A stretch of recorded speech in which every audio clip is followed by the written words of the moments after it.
Hi there! Welcome to this week's video. One of the most common questions that I get asked a lot is how can I help my children get along? I put up a question the other day about what do you need some help with, and the majority of people said, my kids fight with each other, please help with that. So I want to give you a few tips today for managing at least sibling rivalry. Now, people living in the same house together day in and day out, they're going to have arguments. They're not always going to get along. So there's no possible way to eliminate this completely. But there are some things you can do to at least minimize or make it more manageable. The first thing is monitor yourself, right? Kids are watching everything, and they learn best from models. So how are you modeling conflict?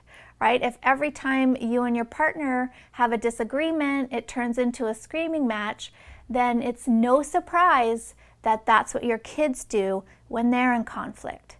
So you want to teach them, how do you have an appropriate conversation with someone when you're feeling frustrated with them, when you're feeling angry with them, right? So that they learn these skills. This is a skill set, right? How do you manage angry, frustrated feelings is a really huge skill set. Not all adults have that mastered yet either, but really monitor yourself. If you need to have a screaming match with your partner, it's better to completely leave the room, go out on the porch, do whatever you have to so that they don't see you doing that, but they do need to see you doing something. We don't want kids to think that you just stifle feelings either. They need to see positive ways in which to deal with conflict. Okay, so that's number one and most important. The next reason why most siblings fight is because of jealousy. And one way to kind of help curb that is to make sure that you're giving each child their own independent time with you. And that can be hard if you've got, several kids. But what we try to do is plan one day a month, an afternoon with just one-on-one time with one of the children. My husband even took it a step further this year and did an overnight trip with each of our children one at a time. And that's a great way to just keep the focus on them, remind them why they're special to you, remind them why they're important to you, without having anyone else there that they have to fight for your attention. It's usually an attention thing. That's why they're doing it. So if you can help carve that out, even if just 10 minutes a day you spent dedicated time with one child individually, that is really going to help. The third tip is don't always jump in, okay? Again, children need to learn skills for dealing with conflicts. And it's tempting every time you hear, trouble brewing in the other room to run in there and break it up and give them trouble and scold them for it.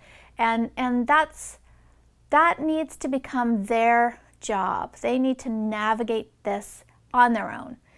So if my kids are having an argument, often it's about what show they're going to watch on television, and I hear it, I give it a few minutes. I'm going to see if they can resolve it. If they can't, I'm going to go into that room. It's not helpful to holler from other rooms. Go in and say, that's one, you need to solve this problem. And then I just leave. So that means they know that I know that there's trouble. I've given them a warning that if they can't resolve it, I will intervene, but I've given them an opportunity to try again. If the squabbling continues though, I'm going to come in and say, that's two, time out. And the TV would go off, they would go their separate directions for an increment of time. And my kids are a little older, so it might be 5 minutes or so. If they're little, they just kind of separate for a minute or two, and then they can reconvene. It's great if you can distract them before conflict arises, but you can't always be watching every little move they make. And I got to the point where my children, when I said that's one, they would become pretty good, not every time, but they became pretty good at trying to negotiate a strategy that they would both be happy with. A last little bonus tip that I want to give you is that in our house, talking meanly, telling people to shut up or that they were stupid or I hate you are things that are simply not allowed. There's a zero tolerance policy in our house for mean or negative put downs. I don't do it to my husband, we don't do it to the kids, they're not allowed to do it to each other. And if you do that right from when they're a young age, they know that that kind of language is not acceptable or appropriate, then again, that encourages them to find other ways to express their anger.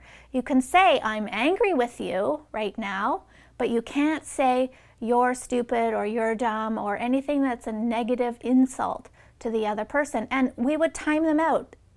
You said you hated someone, automatic timeout.